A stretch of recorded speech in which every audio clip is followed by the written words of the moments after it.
bagi mereka yang berihram, iaitu kita pecahkan kepada empat bahagian.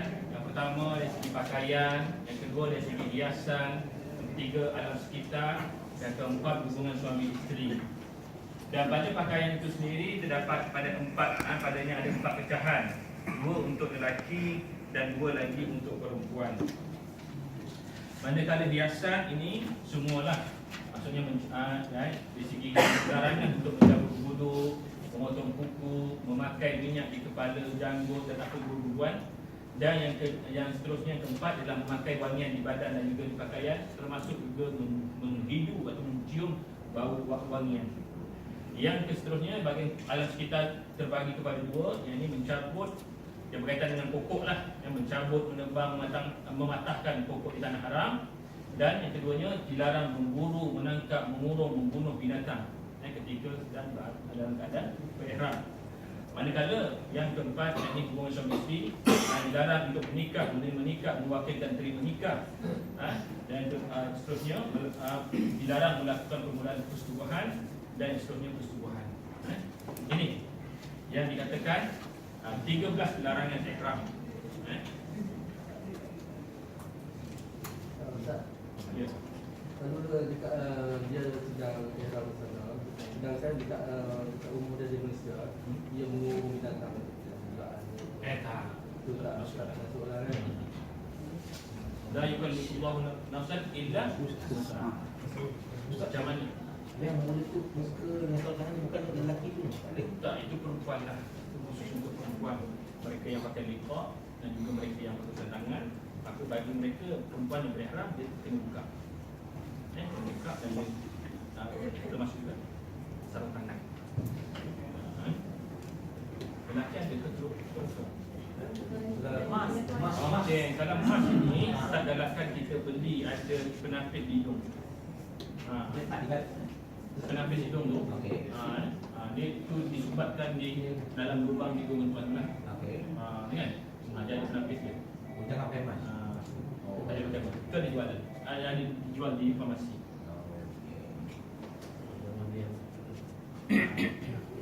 Melainkan kalau tuan tidak berihram. Ini ketika ihram saja. Inilah 13 batang larang yang kena jaga. Okey? Ada nak tanya? Tak ada kan? Sebab bagi mereka yang pernah lakukan ihram atau ni umrah, larangan yang sama lah. Okey. Okey. Ustaz nak tanya dulu, siapa yang belum memiliki buku ni, tak dapat? Ramai juga kan? Okey, jadi mereka yang tak dapat, nanti maklumkan kepada pihak syarikat, wakil syarikat kedua, maklumkan yang tuan-tuan tak dapat buku ni. Apa lagi tuan-tuan tak dapat? Senario yang lain lah, semua tuan dapat nota saja. Okey, tapi nanti maklumkan. Okey, baik. Di sini Ustaz memilih buku panduan haji ni, tuan-tuan memang kita bekalkan. Ini tuan-tuan kena bawa lah ketika sampai di sana. Jadi di sini ada macam-macam doa dan sebagainya. Meskipun di sana, maksudnya di sana tu ada ibadah-ibadah yang tak waris daripada Nabi. Maksudnya ketika tawaf, bacaan yang pertama, yang kedua bacaan terkhusus ni tidak waris dalam Nabi. Tak ada dalil pun. Dia ada dua, ada pro dan kontra lah. Ada sebagian kata ini Nabi tak buat, tapi tidak mengaku. Sebab tak semestinya kalau Nabi tak buat itu tak boleh buat. Kalau Nabi buat diimbangi jadi wajib pula. Kan? Jadi apapun ulama mengatakan bahawa boleh kita baca doa-doa seperti ini. Yang penting sekali kita kena faham doa yang dititipkan di dalam buku ini. Pertama sekali, di mana kita mengharapkan ketika mana kita melakukan tawaf, hendaklah kita melakukan dengan kekhusyukan hati.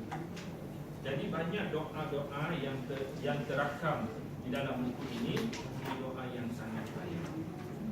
Maka kita kena faham maksud doa itu.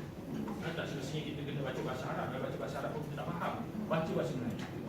Kalau dah baca Rasulullah tak payahlah baca Quran. Maksud hanya kita faham seolah-olah kita sedang berbisik-bisik dengan Allah Azza wa Jalla. Di waktu itu kita merasakan meskipun orang ramai, kita rasa kita dekat dengan Tuhan. Sebab orang yang rasa dekat dengan Tuhan ini, dia rasa tak dah selesai. Insya-Allah. Okey, jadi Ustaz nak tunjukkan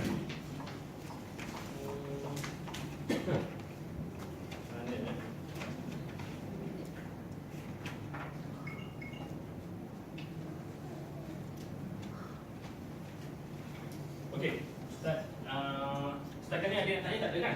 Tak. Kalau tak ada Ustaz akan lepaskan. Tak. Ya, ada. Ya. Masalah tahlul, Ya. kita lepas ini tu, Ya. kadang-kadang kita beli 2-3 orang, kita terlupa untuk tahlul kita tu, kita dipotong rambut sahabat kita. Tak ada masalah. Tak ada masalah. Okey. Bila mana kita selesai sudah, sudah selesai mana ni? Selesai sudah. Okey, Ustaz tulis kat sini lah, umrah lah kita start dengan umrah. Yang pertama kita mesti niat. Niat. Yang kedua kita tawaf. Yang ketiga kita sa'i. Yang keempat kita ta'alun. Yang kelima kita tertib. Okey. Sebab apa kita kata tertib? Sebab inilah tertibkan ataupun tertiblah maksudnya susunan yang mesti kita ikuti, yang kita tidak boleh mendalui daripada perkara yang lain. Berbeza dengan haji, sebab itu haji ini dia tertib pada sebahagian rukun. Tapi dalam umrah dia kena tertib. Nanti kita akan faham maksud tertib ini macam mana. Baik. Pertama sekali tadi tuan tadi tanya pasal apa? Tahlul ya? Okey. Mana kalau kita dah lepas selesai saja kita dah sa'i, maka di waktu kita nak bertahlul tadi, kawan kita boleh selesai, maka kita gunting dia. Boleh ke tidak? Jawapannya boleh, tak ada masalah. Kita belum tahlul. Walaupun kita belum tahlul. Buktinya ketika Nabi SAW melaksanakan umrah.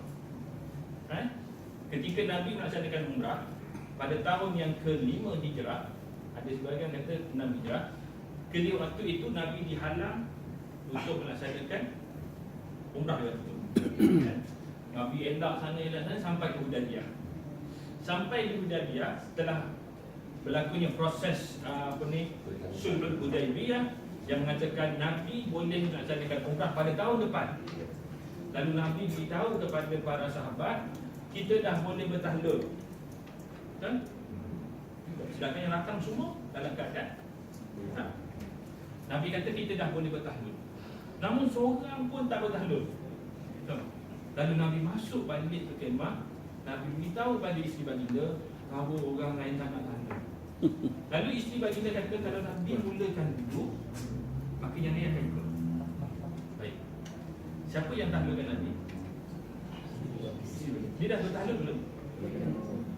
Lalu Nabi keluar dari dalam keadaan sudah bertahlul, maka sahabat semua bertahlul. Jadi siapa yang bertahlul dengan mereka?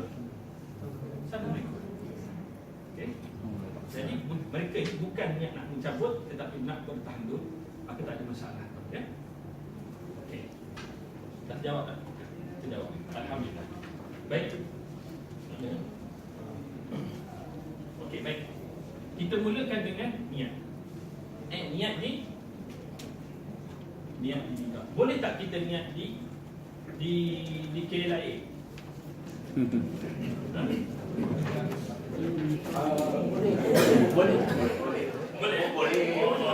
Boleh. Tapi ada ikat lain. Ya. Ikat lain, niat lain. Okey. Okey, niat boleh. InsyaAllah. Okey, baik. Ketika kita di KLIA, ini Jeddah. Jeddah lah. Dan ini Mekah.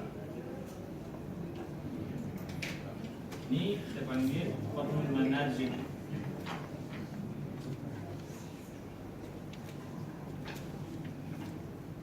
Okey, kita pun naik terbang sampai Qarnul Manazil, kita pun berniat. Sampai Jeddah, kita pun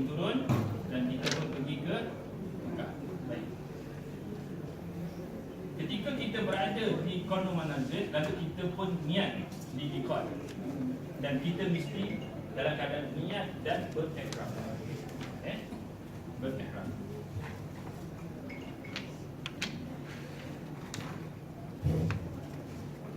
Kamu niat. Jadi kalau di KLIA kita berihram, Ustaz buat perbatasan di sini.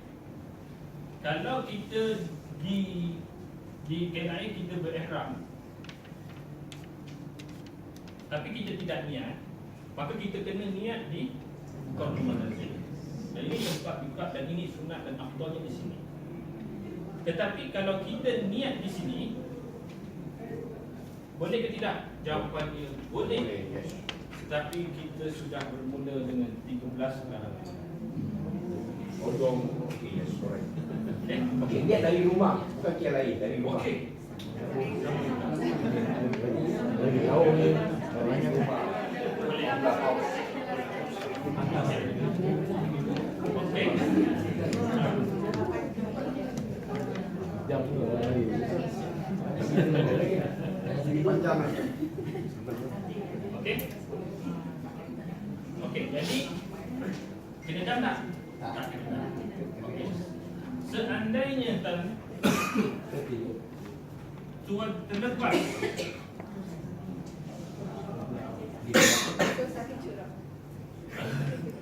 kita beritahu. Nak kapal beritahu. Jadi kita nakkan kalau boleh lah. So tak nak pening-pening kepala. Sebab tuan-tuan ni pun orang baru. Kita tak nak didesak dengan apa ni, dengan persoalan-persoalan. Macam ni je. Pakai ihram di KLIA sampai di qaul manazil niat. Dengan arahan lah. Saya dulu apa dengan arahan. Sebab nanti bila terlanggar kita dah susah. Sebab ada orang dia berihram, tetapi pakaian dalam dia tak buka. Dia kata takut. Kan? Dia dah tak biasa. Kan? Jadi dia pun berihram apa ni, sampai sini dia niat, tapi dia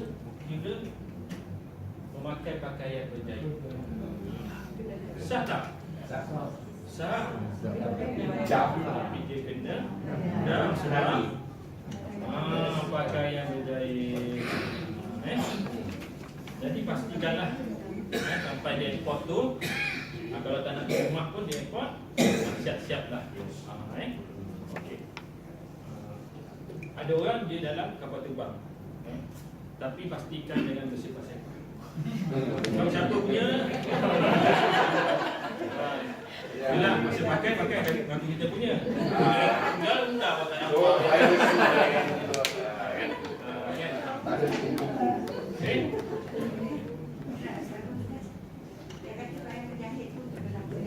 Ya.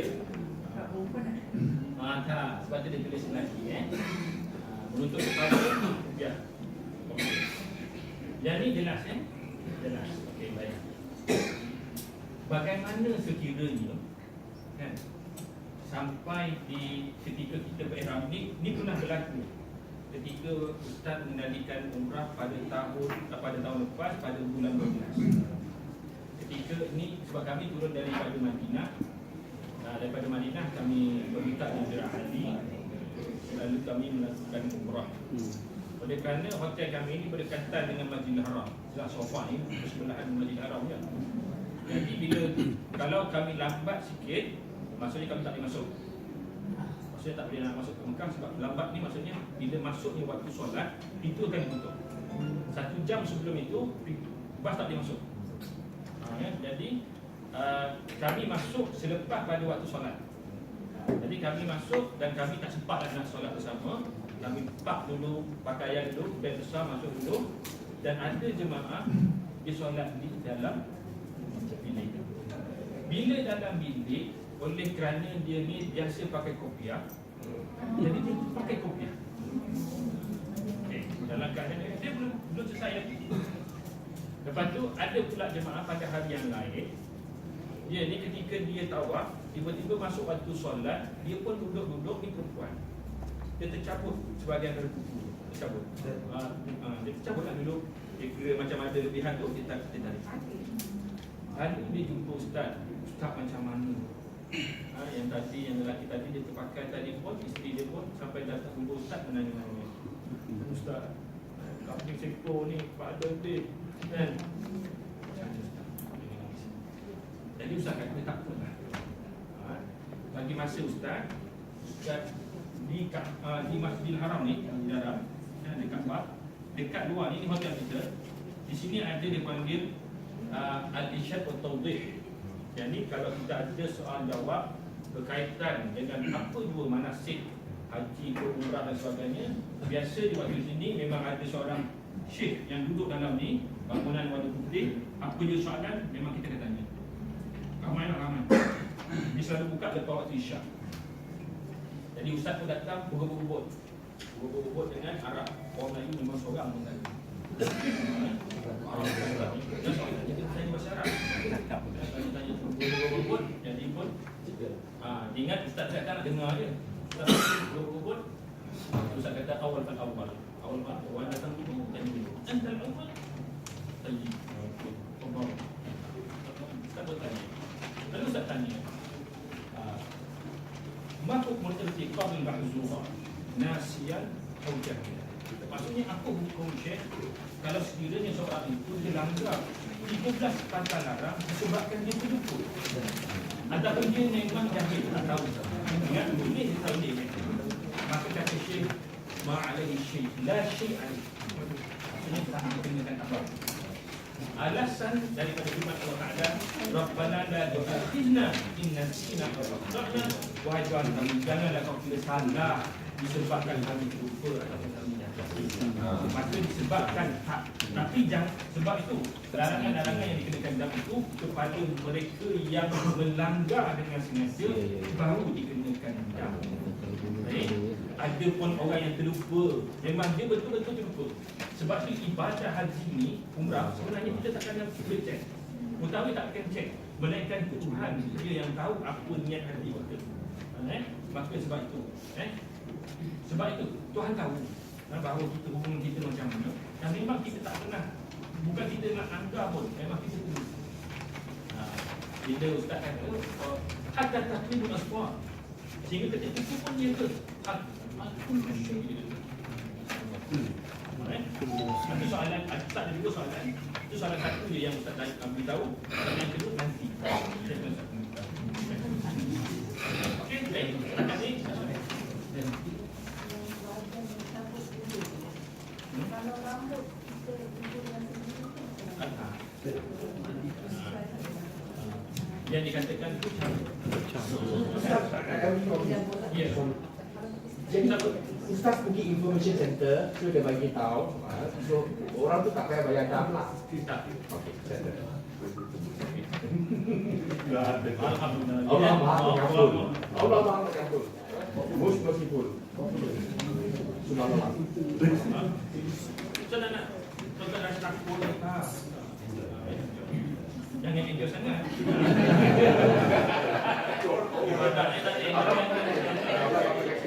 Okey. Okey.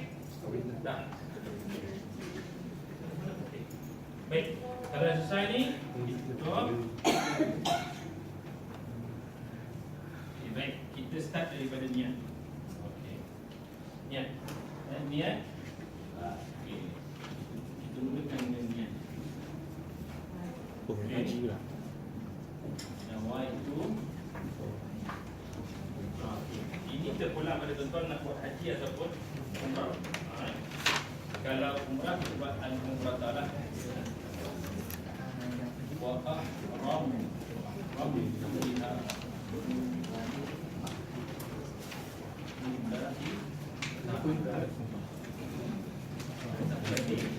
nawaitu al-hajj wa ahramtu bihi billahi ta'ala. Ustaz tak balik ni tuan-tuan boleh baca tak? Bolehlah tengok dah. Buka surat dulu. Ini atas niat umrah dan ini niat haji. Nawaitul umrata wa ahramtu biha lillahi ta'ala. Yang kedua ni maksudnya sahaja aku berniat umrah ataupun sahaja aku melaksanakan umrah dan aku berihram dengannya kerana Allah Taala. Adapun yang kedua, nawaitul hajja wal ahramtu biha wa ahramtu bihi lillahi ta'ala, bagi mereka yang berniat haji. Okey. Okey. Untuk kedua ni boleh faham bagi mereka yang melaksanakan haji tamattu, maka dia akan niat umrah dulu. Dan niat haji ini akan dilaksanakan ketika di Mekah nanti pada 8 Zulhijjah. Okey, nanti. Ada pun orang yang melaksanakan haji ifrad, dia melaksanakan niat dulu, nawaitul haji ketika di Kampung Manazil, dan ketika umrah di mana? Di Tan'im. Bila dah selesai haji, dia akan keluar, dia melaksanakan umrah, maka dia akan niat umrah itu di Tan'im. Okey, jelas? Jelas. Okey. Ada satu lagi, niat bersyarat. Okey. Fa'in haba sani. Ada tak kat dalam ni? Ada.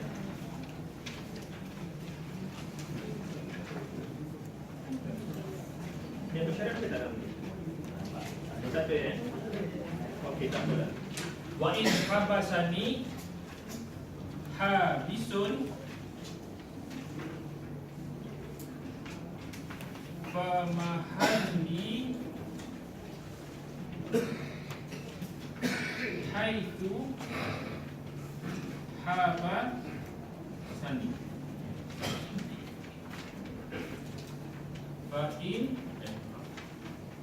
Fa'in habasani habisun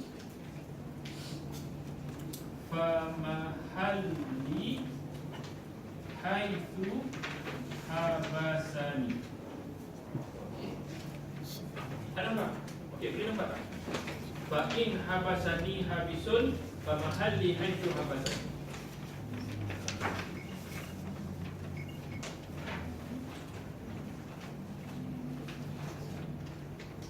Maksudnya, fa'in habasani, sekiranya aku terhalang, habisun satu halangan, famahalli, maka aku akan bertahallul, haitsu habasani, di tempat aku terhalang.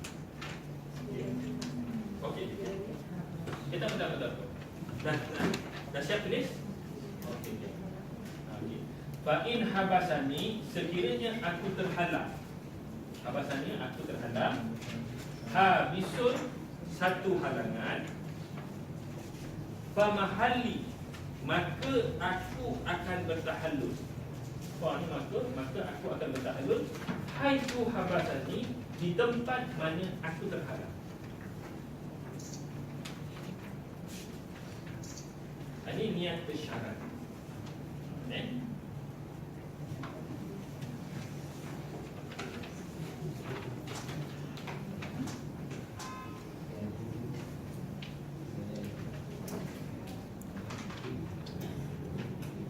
Okey, baik tuan-tuan, kalau kadang-kadang kita ialah benda-benda baru ni, kita tak apa-apa nak ingat sangat, kan? Boleh bahasa Melayu boleh. Nanti kita akan ulang-ulang lah. Okey, nanti kita start. Okey. Kita masih lagi cerita bab niat yang nombor satu tu, bagi umrah ataupun haji pun boleh juga. Tapi ni kita fokus ke umrah ni. Okey, bagi habasani, sekiranya aku terhalang, habisun satu halangan, famahalli, maka aku akan bertahallul.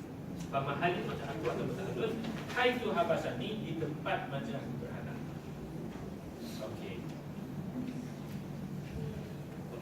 Okey, dah tak tulis. Okey, Ustaz nak jelaskan. Ketika Nabi SAW pada tahun yang ke-9 Hijrah, Nabi memaklumkan kepada para sahabat yang menyatakan bahawa Nabi nak melaksanakan haji. Dan sebelum itu Nabi melaksanakan umrah. Dan ketika Nabi SAW nak melaksanakan haji, diikuti di waktu itu ramai para sahabat dan juga kaum muslimin yang lain juga nak melaksanakan haji bersama Nabi. Sehingga dicatatkan ada riwayat mengatakan 90,000 yang bersama Nabi, ada yang katakan 100,000, tabung haji kata 120,000. Maknanya ramailah 120,000 mereka ini nak melaksanakan haji bersama-sama Nabi yang bergerak daripada Madinah. Jadi perjalanannya begini. Mana Ustaz nak tengok? Tak nak hilang. Okay. Ini Madinah Madinah. Lalu Nabi pergi ke Bi'yar Ali. Bi'yar Ali ni maksudnya dia satu bir, satu lagi Bi'yar ni maksudnya dia banyak telaga. Kalau satu dipanggil bir, kalau banyak dipanggil Bi'yar. Okey. Ketika berada di Bi'yar Ali ni terus bukalah. Okey. Ketika Nabi sampai di Bir Ali, Nabi melakukan haji tamattu. So Nabi berniat umrah. Ketika sampai di Bir Ali yang seramai 120,000 orang yang bersama dengan Nabi di waktu itu, maka di waktu itu isteri kepada Sayyidina Abu Bakar As-Siddiq, Asma binti Umaysyih, di waktu itu beliau baru saja selepas melahirkan bayi. Maksudnya beliau ni dalam keadaan nifas. Lalu Nabi beritahu kepada Sayyidina Abu Bakar agar menyuruh isteri Abu Bakar tadi mandi dan berniat ihram di sini. Begitu juga Aisyah radhiyallahu anha dalam keadaan haid juga mandi di sini dan berniat ihram. Maka menunjukkan bahawa haid dan nifas bukan halangan untuk melaksanakan haji ataupun umrah. Maka tidak terhalang untuk dia berihram. Faham? Itu isu yang pertama. Yang kedua, oleh kerana ramai yang datang, maka ada seorang perempuan yang sahabat bernama Rabi'ah binti Zubair radhiyallahu anha dalam keadaan sakit. Dia sakit uzur, tapi nak juga bersama dengan Nabi SAW melaksanakan haji. Lalu dia minta, ya Rasulullah, aku nak melaksanakan haji. Lalu Nabi ajarkan kepadanya niat bersyarat ini. Maka Nabi ajar, fa in habasani habisun fa mahalli haitsu habasani. Sekiranya aku terhalang dengan satu halangan disebabkan sakit tadi, menyebabkan dia tak boleh nak sempurnakan haji tadi, maka dia akan bertahallul di tempat mana dia terhalang tadi.